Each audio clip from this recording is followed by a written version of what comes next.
Hi, folks. My name is Rex Daugherty. I am the artistic director of theater at Solus Nua here in Washington, D.C. Solus Nua means new light in Irish. We do all contemporary Irish arts. You can check us out at solusnua.org.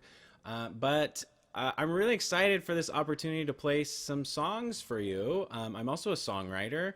I don't get to scratch that itch very often. So I want to say a big thank you to Jenna Duncan and Olney Theater for this chance. I grew up in Oklahoma, and a huge fan of Woody Guthrie and just sort of that early folk music and early country music. So a lot of my work as a songwriter kind of taps into that. Yeah, I'm gonna share some songs with you today and tell you some of the stories behind it. This first one I call Music in the Kitchen. I did a theater internship many years ago, and we made $120 a week, and we were thrilled because we got equity points. But one of the housemates, fellow interns, his name was Doug, and he would make a big pot of bolognese for the whole house. And I would offer to help, and he would say, your contribution is playing me music while I cook. So we bartered music for food. It was a pretty good deal. So I know Olney has interns and the National Players, and where you live, you eat, you sleep with all your housemates, and it's just you're there all the time together. So this song is for interns everywhere.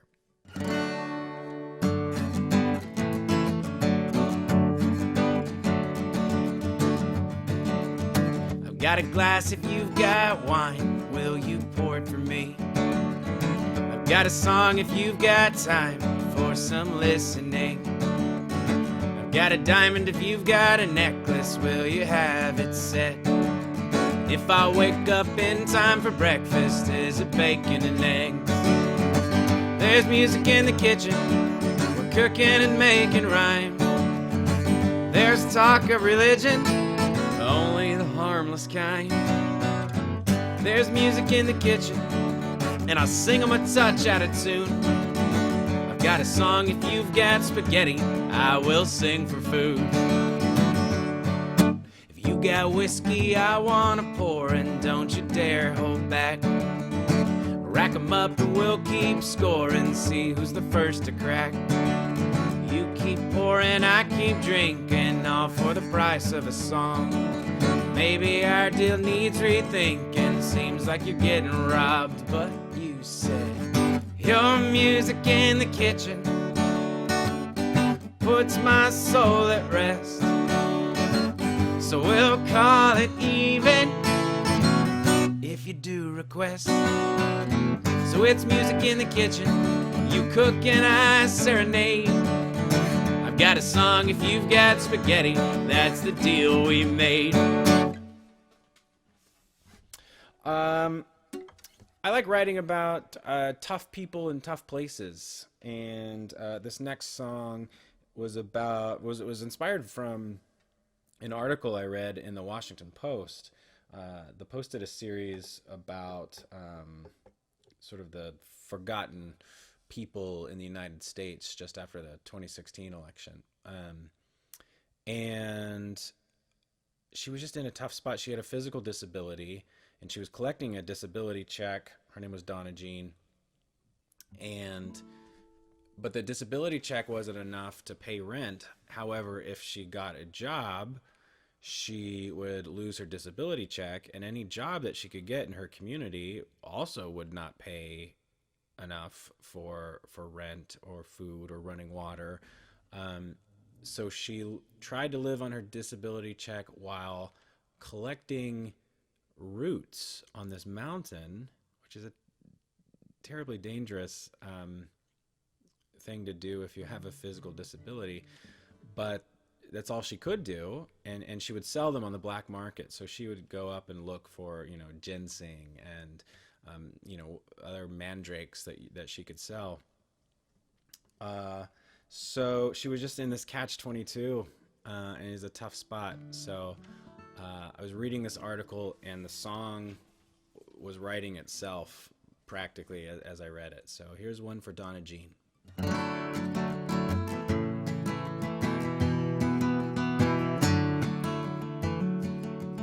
Donna Jean woke up angry at the dogs who were barking all night in the trailer park. Out the door while it was still dark, before the song of the meadowlark.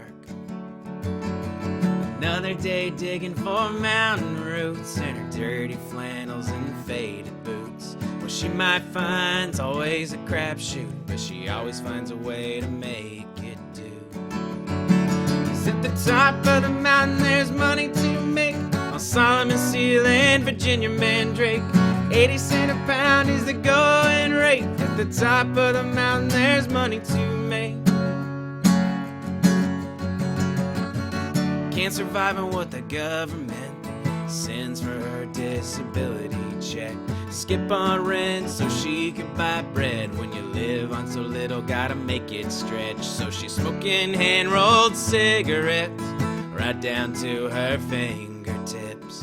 One more puff before she burns her lips, then it's back up the mountain on another trip. 'Cause at the top of the mountain there's money to make, but look out for coppers and rattlesnakes. Get back down before it rains. Ain't it a crime to live this way?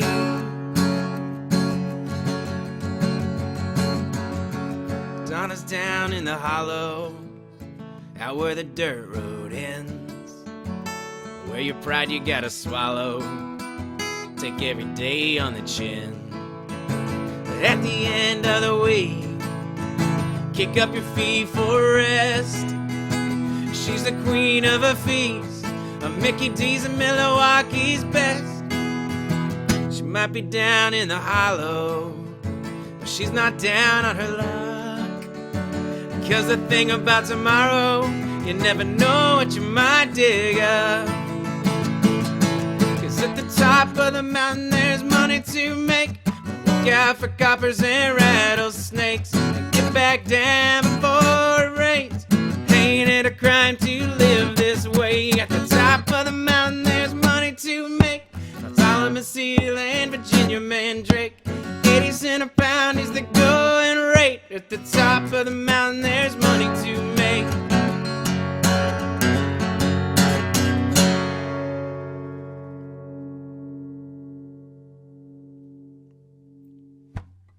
Hope you're doing all right, Donna Jean, wherever you are.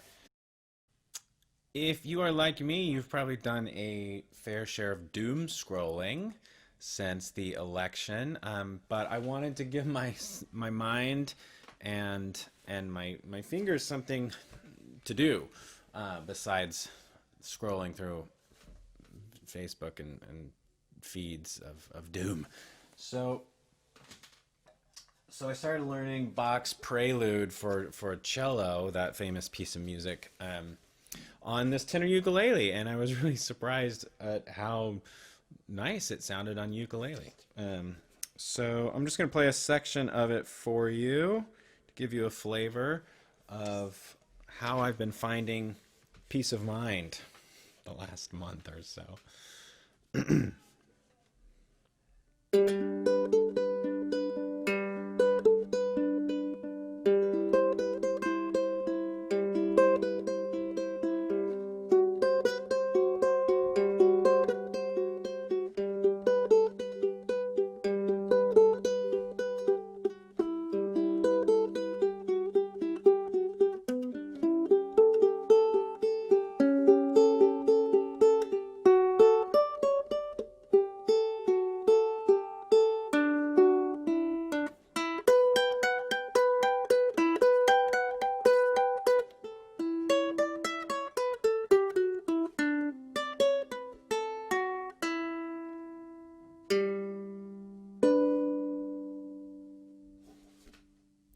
Just a little something to take your mind off these dark and troubled times.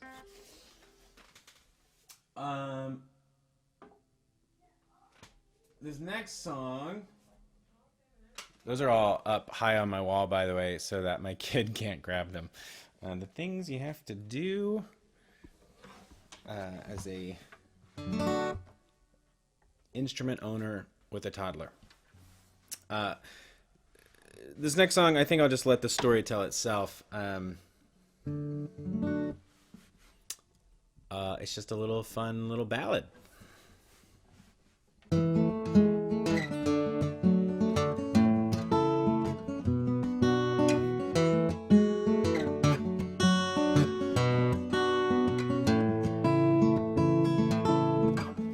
In a forgotten farmer's field, there's a recently retired horse.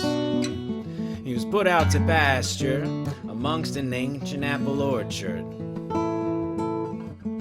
He caught a bullet in the leg from a botched bank burglary.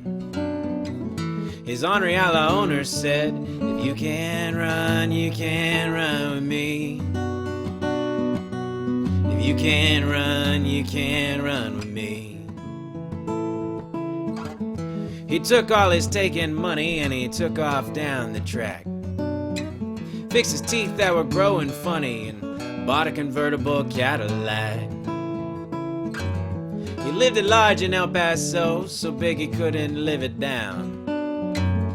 Flirting Felina was on his arm, big fish in a small border town. But all his money flowed faster than the Rio Grande. With no De Niro to hold, he had no Felina to hold his hand. She said, "If you can't afford to run the table, honey, you can't run with me." A broken heart made him unable to appreciate the irony. If you can't run, you can't run with me. If you can't run, you can't run with me. Out of love and out of dough, he'd have to find a fast job. He returned to riding tricks of old. He found another bank to rob. He only went 2 towns over, but in Texas that's 200 miles.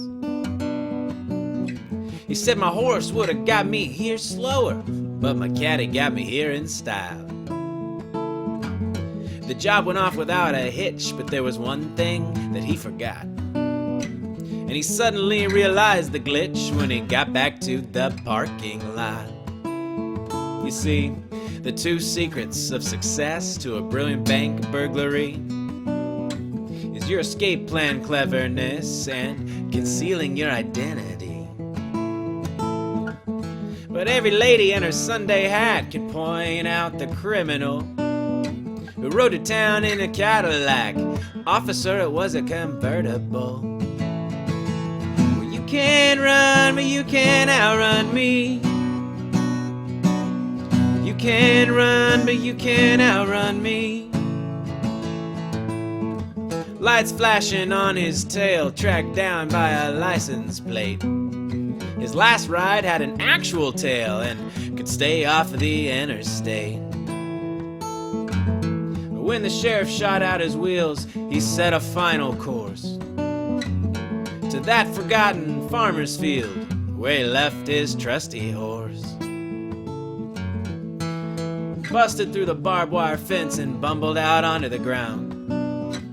Tried to speak a recompense, but he could not make a sound. The blood that spluttered from his lips served as his apology. And as his horse's head sadly dipped, he knew he'd never leave again. And if that horse could talk, he'd say beneath the apple tree, "You can't run, you can't even walk, but you could stay with me." Well, you can't run, you can stay with me. You can't run, you can stay with me. When you can't run, you can stay with me.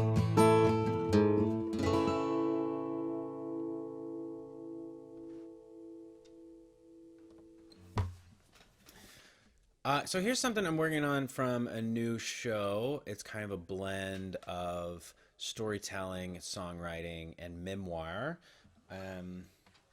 It's about a period of my and my dad's life. And I'll just sort of, let this story kind of do some of its own talking as well. This will be a piece I'm developing. I don't know for who, for when, for what. Just kind of a side project right now. Let me know if you want to produce it. You're hired as producer to hire me.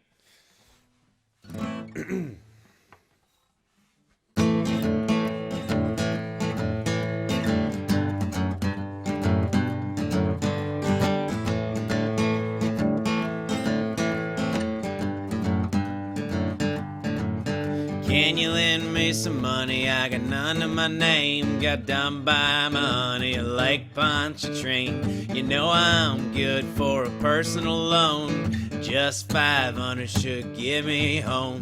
They say never borrow from family, but where else can you get pre-approved for free?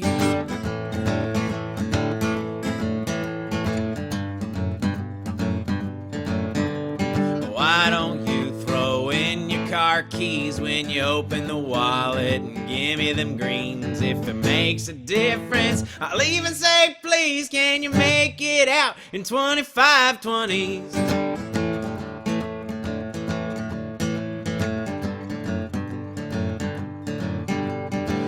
The honeymoon bliss for my brother's New Orleans wedding was cut short when my siblings and I discovered that our father had scammed one of our cousins at the wedding. My father had asked for $500 from Michael, the oldest son of Uncle Rex, my namesake, telling him his car was broken down on the way home and that he needed emergency money to get it fixed. We realized then that my father's gambling addiction was no longer just a quiet concern for the immediate family. It was a big problem, and it was out of control. Me again, calling from a payphone. Seems the car you lent had some broken bones, and somehow all the wheels came off. Now it's sitting up here on cinder blocks. So send more money, I'll get the tires replaced. Mail the check to Lake Pontchartrain.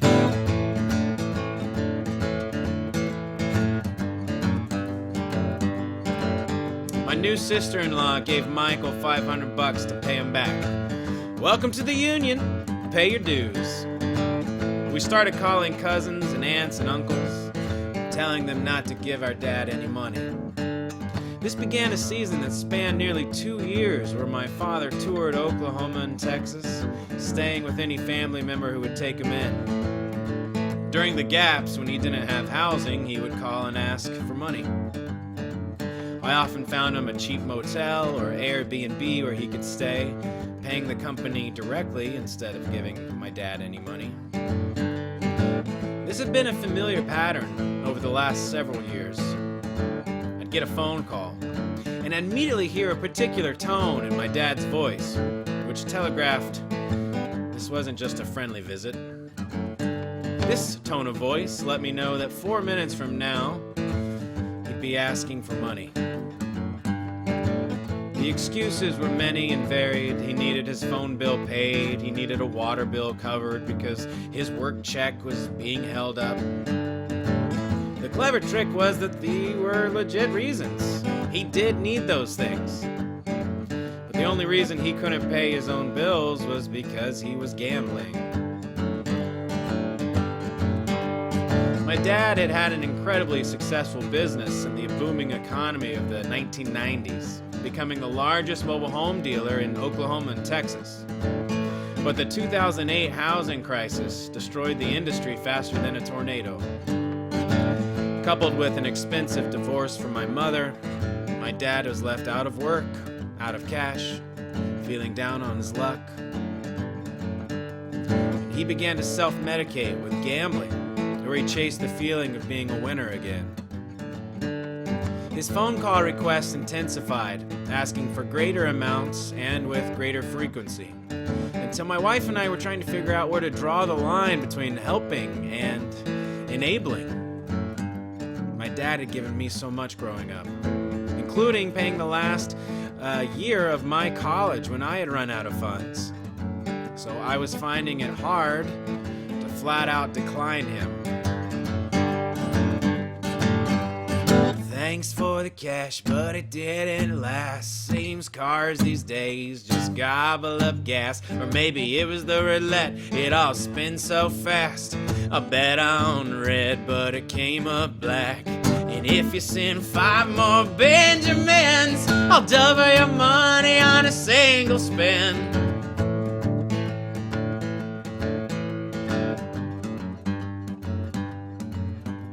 Meanwhile, my wife and I welcomed our first baby, the first grandchild into the family. Oh, it's hard to figure out who you're becoming in the moment of being a new parent. But one thing became crystal clear was my priority to protect my son.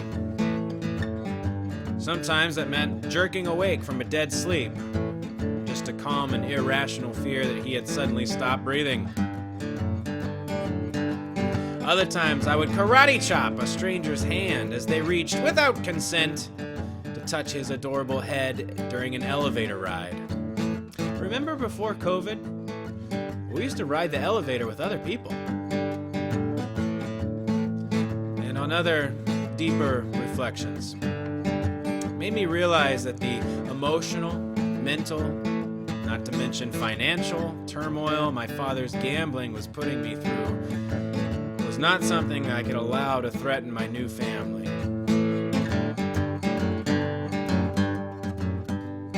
The next time my dad called and asked for $80 to pay his phone bill, I told him I wouldn't be giving him any more money. And at this point, I was only hurting him by further enabling him to continue to gamble. He wasn't happy about my refusal. But a son of my own had given me a new courage and a zero tolerance for bullshit. I was letting go of any idea that I could help him. All my previous attempts ended up in the same frustrating place. He had to put out his own fires. So hear me out, you have to understand why I bet your car I had queens in hand. On the flop you should have seen him shiver, but damn, the man caught an ace on the river.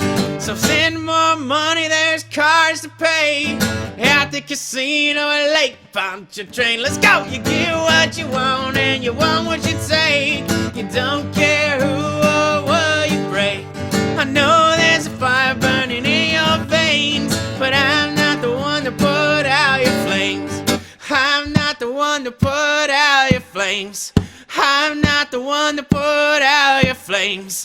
I'm not the one to put out your flames. I thought I'd do one more specifically for all the only audiences and artists. I know that COVID claimed so many shows and all these productions had to be canceled.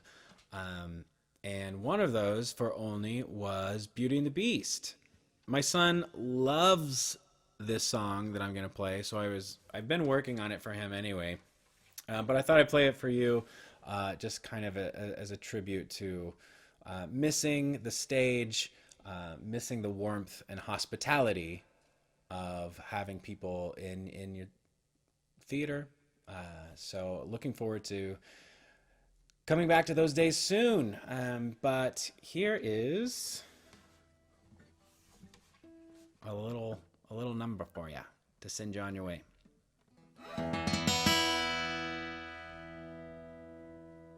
Be our guest, be our guest, put our service to the test.